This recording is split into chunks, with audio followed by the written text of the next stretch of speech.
Good afternoon and welcome to the Keswick Ripple podcast. My name is Jim Lang. I'm the Director of Guest Services here at America's Keswick. And each week we want to bring you a testimony that we hope encourages your heart and life. One of the most dynamic parts of our ministry is that when a man or woman comes to one of our programs, they are radically changed by the gospel of Jesus Christ and then sent out into their communities, their churches, their families, and God uses them in mighty ways. And we want to give you a glimpse into that each and every week. And so this week, it's my privilege to introduce you to Brett. And Brett is a Colony graduate. He's currently in our discipleship program. So Brett, welcome, and thank you for being willing to share. Thank you. My pleasure. All right. And so why don't you start out by telling everyone kind of what your life was like growing up? Yeah, growing up was good. Good parents, good home. Grandparents were close, good friends. I had one thing that kind of separated me from normal kids happened early on from kindergarten to second grade. I was diagnosed with a hip disease, and I actually had to be put in braces or be put in a body cast for a full year. And by second grade, I went to DuPont Hospital, Children's Hospital in Delaware, and they did a procedure on me, which took the braces away and allowed me to walk and continue to roll on in life. And I just remember life getting really good after that. Okay. And so how did you transition into your addiction? How did you start to enter into that life? Yeah, well, I was straight-laced vitamins till 18 years old.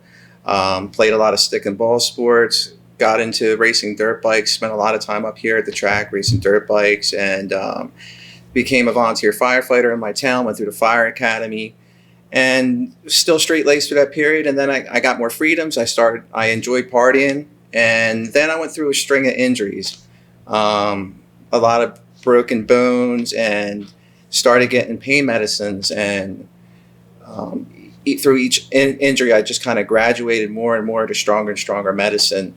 And before I knew it, I was hooked. And so where are some of the dark places that your addiction took you? So 2003 is when it really started. By 2008, I was in my first program.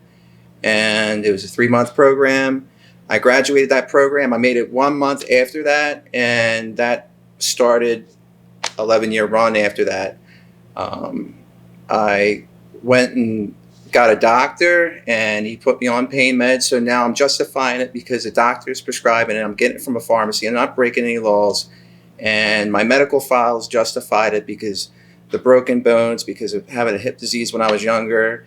And I didn't feel like I was doing anything wrong. And I was trying to keep it under control, make myself like a functioning addict. I had times under control. And then basically by 2019, I started developing some health issues. They were doing a lot of tests at the hospital to see what was wrong with my stomach.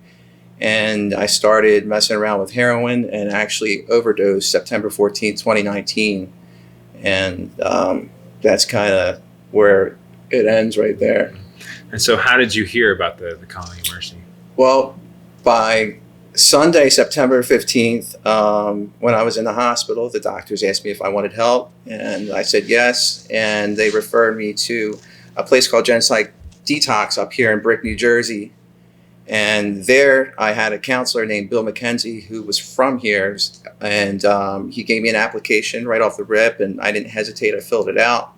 And then a guy named Tony and a guy named Derek came and spoke at Gen Psych, and it helped me actually pull the trigger on it when I saw guys I could relate to, because I had this whole image blown up in my head and was kind of freaked out a little bit. And, I was like, if these guys I can relate to are saying good things, and I think this is the right path for me.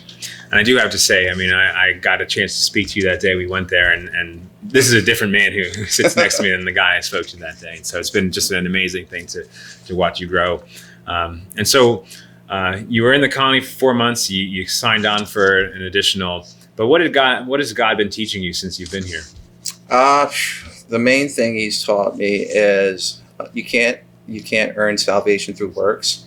I always thought that, being a firefighter, if I had died trying to save someone's life, that it was like my golden ticket into heaven. And another thing He taught me is I didn't even know Him. I didn't know who He was. And it humbled me drastically, I must say.